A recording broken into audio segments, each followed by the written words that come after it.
Welcome, everybody, to Casting for Two, the podcast with your host, Chris. As always, I am that host, that guy. Welcome to episode number 198.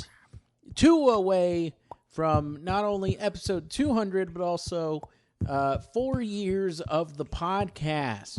I have a pretty big July coming up for you guys, so I hope you stick with me. And if you're an old listener, welcome, thank you. If you're a new listener, welcome, thank you. I appreciate every single one of you, and I really do. As always, not as always, but I can't stress enough people going out and signing up for Comic Bento. Comic Bento is a monthly graphic novel delivery bundle box that they give you every month. Every month has a different theme, and you know what? Since I'm a nice guy, I'm gonna give you $5 off. So if you sign up for your subscription, use the code casting2. That's the casting and then the number 2. Use that, and I'll give you a little discount. Me personally, how's that sound? So go sign up at comicbento.com, and remember, use the promo code casting2. And of course, Sunday brunch with the always lovely Megan Johnson is on sundaybrunchpod.com. Go listen to that. But my guest, I need to talk about my guest for today. It's the lovable, the hardworking Robina Benson, and it's great.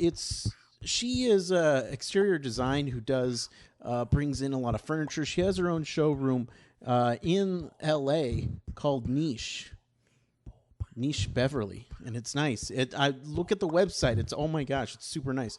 But you know what? Let's get into this episode, all right? So sit back, relax, and Chris, cue the music, please.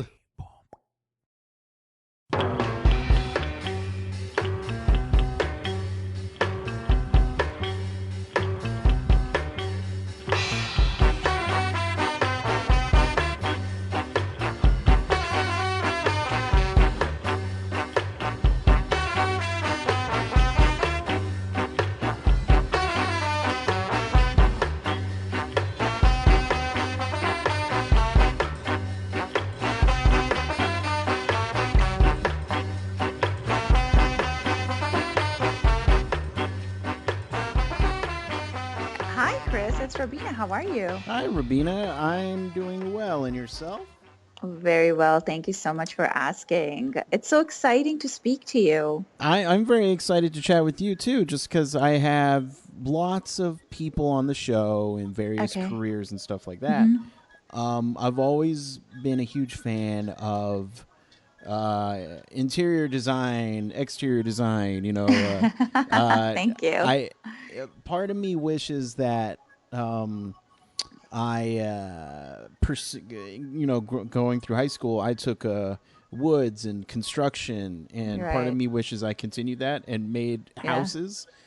Wow, that's amazing. And I love watching HGTV and all those channels. The home improvement shows. Sometimes I wish there were no hosts. It would just be a person building a house. And then you're right. So you can just see the whole process. Exactly. And now it'd be very boring, but I don't. Sometimes it's like, just show me how you built the house. Show me why you picked the colors. Stuff like that. Yeah. No, you know what? I agree with you because I believe, I see a lot of these HGTV shows now too, and I think that the shows, they really, because there obviously is an audience out there, and that's the reason why there's so many shows that are related to design and to landscaping and architecture. Right. But unfortunately, I still don't think that there has been a show that really is educational. Mm-hmm. They may, obviously, I know that you have to have a certain amount of excitement for the ratings, but I agree with you because there's a lot of people who really are because I have clients who've been working on their homes for years, 13, 15, 20 years on the same house, believe it or not. These are $30-40 million homes. But, some of these clients have nothing else to do but just really get themselves involved in just buying property, selling property, and designing. Right. So there's a huge, massive interest in that. and it's just I don't know, it's always cool for me to see, you know, a diamond in the rough and then the final product. That's always, I mean, Yeah, that's the it's best part. exciting. Yeah, always, always. They should It's super broadcast. exciting. They shouldn't do a show like that, but do it at maybe 2 in the morning. It's like, well, you know, it's 2 in the morning. Who Only cares? for like a very certain amount of people, like some niche clientele audience Exactly. It's that's like going to tune in. it's 2 in the morning. Who cares? Let's just do this. Oh It'll my take no God. money. Fine. Which We no, just need content. exactly. Which no one Mm. said ever. Uh, Yeah, not, why not? I'm curious. How did you get into design? Well, I mean, it's funny because there's just, design. I think, for example, just like hearing even what your interest is, I think if you're a person who's creative, Mm-hmm. I think that you're always attracted towards like industries or like areas that it just kind of speaks to your creativity, Mm-hmm. whether it's the film, the arts, fashion, or even design, because I look at design and not really necessarily architecture, because for us, interior design is just such a creative process, right? Right. And for me, I've always been a creative person. And when I left Canada to come to Los Angeles, to be honest with you, I just wanted to find something that I loved that was creative and it was in the arts. Mm-hmm. So because I'm such a film buff and I just love Los Angeles because of its history with the movies, I wanted to, aside from obviously the really gorgeous weather, I wanted to just come and find myself. And, I started working in like film, on camera, behind the camera, in management, talent management. And then I just, I was then invited by a friend of mine to go to a show in Milan. And I found this fabulous designer who's Italian. And I fell in love with her work. So I brought her over to LA and I just started, representing her. So in a way, I'm sort of like the talent manager, you would say, of like artists, Mm-hmm. like internationally. Right. And what part of Canada? Toronto. Oh, okay. Okay. I Yeah. have some history with British Columbia. Do you really? Oh yeah, I went to school in British Columbia. Oh my God, I love it. Where I in British Columbia? Victoria. Victoria. See, I always tell people when they go, they always tell me that they're going to Vancouver. I always tell them, you know what, take the little trip to Victoria. It's really beautiful. Right. Yeah, that's. I mean, it's one of my. It's my home away from home. It's one of my favorite places to go. Yeah, yeah, it's beautiful. When I was going to school there, I would Hmm. always, I want to buy movies and games and stuff like that. Yeah. And they'd be like, "Oh, I'm sorry, we don't have it in." It's like, "How do you not have it in?" Well, we're an island and we get things later. And Yeah. it didn't even occur to me that I was on an island. I was just, "Where is it? Give me my movies." So then you decide to move to Los Angeles? No, I mean, I'm from Oregon, Yeah. and then I moved to go to school in Canada, and now I'm in Texas. Oh, okay, fantastic. Yeah, We love Texas. it's We okay. have like great clients in Texas. It's okay. That's all I'm gonna say. Yeah. Well, I have a love hate relationship with love-hate Texas. relationship. Yeah. Listen, about Los Angeles, what I always tell people is that you either love it or you hate it. There's no in Right. between with LA. That's for sure. A lot of people that I met when I moved out here, Hmm. they either went back home or they just stayed and they really loved it. But for me, it's funny because I ended up having a business, family, everything in like the most non-traditional city that you would imagine. I could have really done that in Toronto, Right. but I ended up doing it in LA. Nah, it's okay. I mean, Yeah. Toronto's unique because it's I don't want to. I feel like Vancouver is the L.A. of Canada, but I feel like Toronto could easily take that title eventually. I think so too. I think so. I mean, Toronto is becoming, I mean, not becoming, it's very cosmopolitan and it's Hmm. like a multinational like city, and it's gotten very, very, very congested lately. So, that's one of the things about Toronto right now. So for me, when every time I go home, I'm like, wow, this city is like progressing on a rapid pace. Hmm. But so is Vancouver too, Right. though. It's not the same Vancouver that I visited 15, 20 years ago.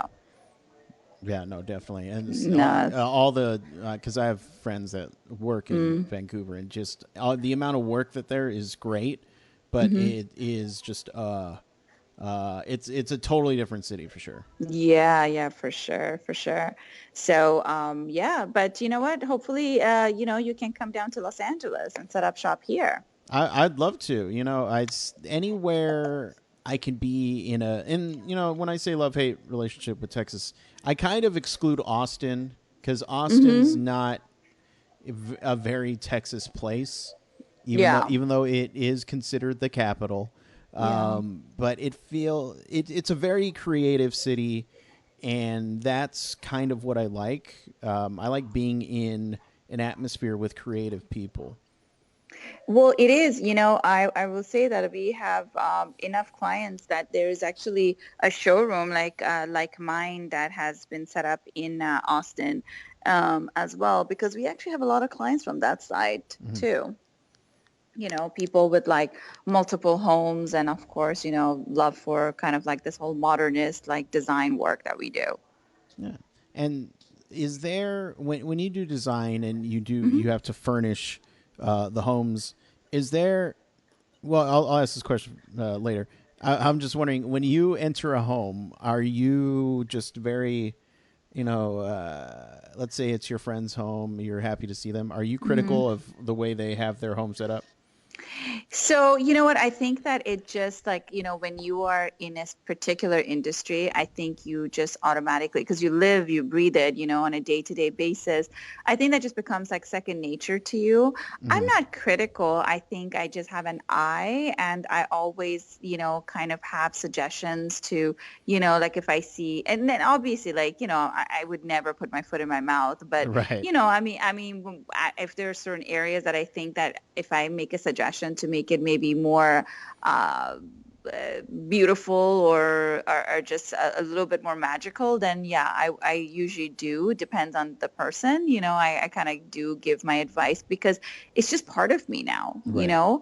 And also the other thing is that what I do is it's a little bit different because what I do, I represent like crazy international, like super talented, like artists from like all over the world, Mm-hmm. you know, and when you kind of and most of my artists are actually from Italy, but like when you're dealing with that kind of like level of talent and you're bringing them to America and representing their collections here, Yeah. that you're living and breathing this process, right? Right. And then also what I did was I worked in the outdoor. I actually brought luxury outdoor living to Los Angeles in 2009 when it was really not the norm.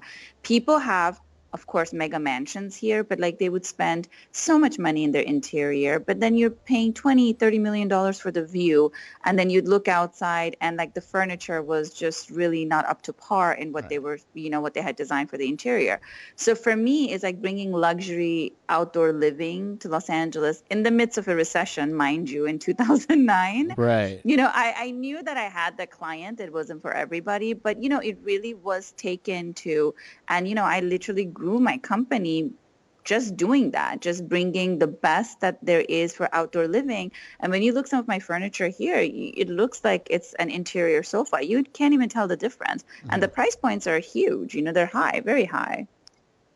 And so like if you went to my place, you'd be like, Chris, you got to get rid of the inflatable furniture. I will never say Chris, that. that was No, not at popular all. in the Mm-mm. 90s. No, not at all. All I would right. say, Chris, are you ready for a change? That's the first question I would ask. Yeah, I want a inflatable love seat. That's what I want. But you know what? I'll tell you something though. I do have a lot of clients who come to me and some of them are just world travelers and they have like, antiques and they buy, like I have a client of mine who constantly travels and she buys whatever that fancies her. So Yeah. she doesn't buy things that she would say, oh, we'll just go with my house. She buys and she goes, you know what? I'll just make it happen. I'll just make it fit in the design of the house. So when working with her, I've been working with her for the past 3 years. I have to constantly make sure that, her identity is always shown and it's relatable throughout the house too, because you don't want to just create something that's only your vision. You want to Right. be able to listen to what your client loves. And, maybe somebody has like they have like like a penchant for just collecting like stuffed animals, like I can't just say, well, trash it and throw everything out. You just have to work around everything and make Right. sure your client's happy at the end of the day. There you go. There you go. Yeah. Is there, now I'm curious, I always, is there one piece of furniture that you weren't particularly were a fan of, but it was kind of a big deal between some of your clients? Yes, yes, actually. So there's this one heater that was introduced in the market because, I don't know if you've seen like all these heaters that they place outside. They're not like the nicest. So there was this one company that started this beautiful heater that also was a lamp, Uh-huh. and it looked like a tall lamp, but it actually radiated heat and also it had light. But what I thought of it when I saw it, I just really didn't think it was the fit for us to represent. And I really honestly couldn't imagine like it having that. It didn't have the organic look. I didn't think it was anything to write home about. Yeah. But you know what? My creative director here decided to take one piece and bring it to a showroom. And can I tell you that became my number one selling outdoor heater slash lamp. And to my chagrin, like I was always like selling that and like, and people just loved it. I was always running out of stock. So it was one of those lessons that, yeah, you'd be surprised. It's Seriously. just, well, all right, I'll sell it to you. All right. Yeah. Yeah. And you talked about Italy Mhm. and representing some of your artists there. But first of all, what part of Italy? So a lot of the designers that I represent, they come from Milan. Okay. So or most of their warehouses and manufacturings are actually in the Lombardy region. So, close to Lake Como.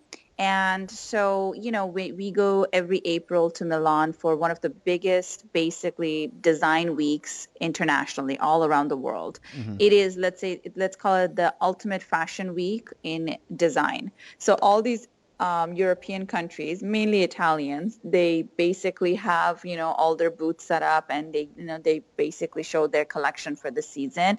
It is it is just exhausting, honestly, to go there because there's so many shows and there's so many incredibly amazing designers that are there that you just sometimes feel like one of you is just not enough. Like you're running constantly, not eating, just constantly drinking Prosecco and Yeah. just running between show to show because that's all they offer you.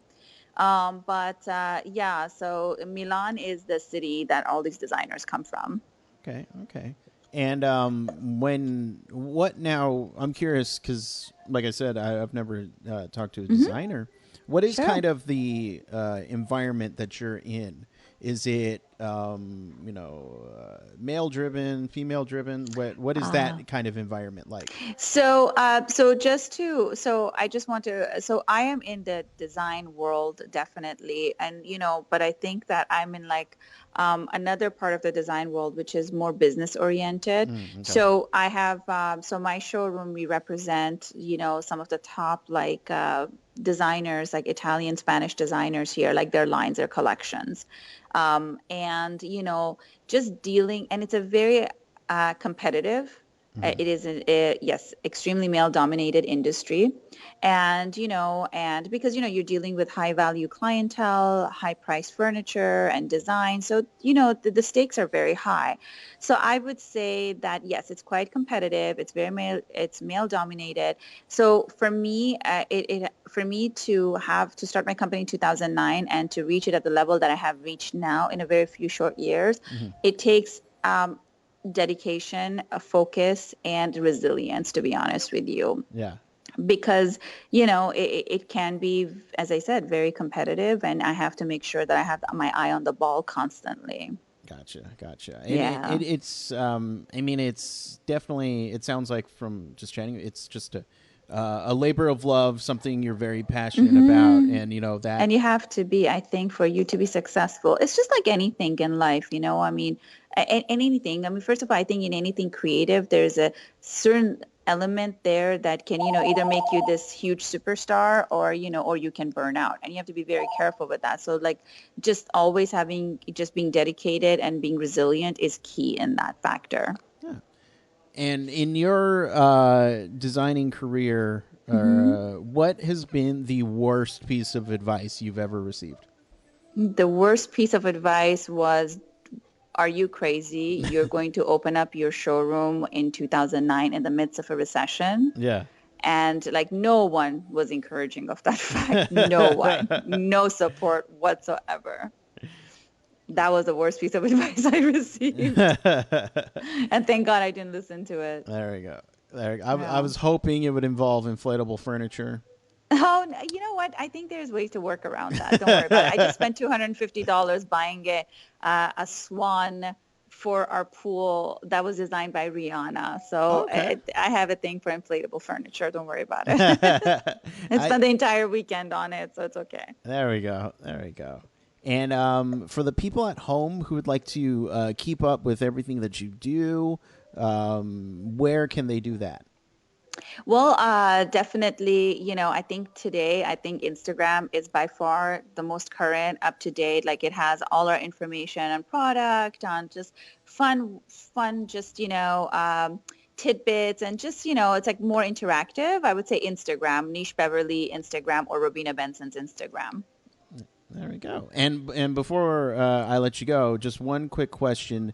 Yeah. To you, what is the one thing you're looking for in a piece, whether it be as simple as a lamp or a chair, something? What is the one thing that makes you be like, that's the thing I need? I'll tell you something. It's the X factor. Mm-hmm.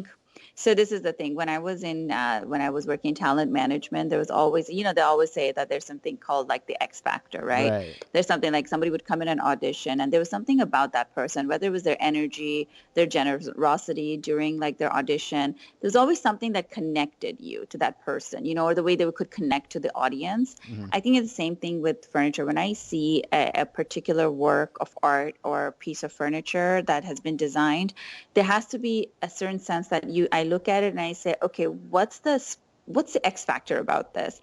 How can I bring this and just, highlight the uniqueness of this piece? So I'm always looking for that X factor. And to be honest with you, it's all intuition. Okay. So it's not something that's more tangible for me. It comes just from my intuition. And, I've kind of created this gallery literally by just always picking the pieces that I really just feel that strongly about it. Gotcha. There you go. Yeah. It's all about the gut. Just go with the gut. It is, because it's never been about, let me just bring a sofa, a chair, a table. Like I don't even treat them like a sofa, a chair, a table, like just to sell. Every piece here for me, it's like art in your everyday living. I could even take your inflatable sofa and make it super special. You know what I mean? There's gotta be that X factor. That appeals to people. I smell a challenge, so let's I'm telling do this. you, I think I can. I'm telling you, you can bring it and we can highlight it all around it at Niche Showroom. All right, I want Rihanna to buy it. That's the only thing. Please, after spending $250 on that like swan, I was like, I'm gonna spend the entire weekend on this if I have to. So, anyways. Thank you so much, Robina, no problem. for chatting with me. Anytime you want to come back, just let me know. All right.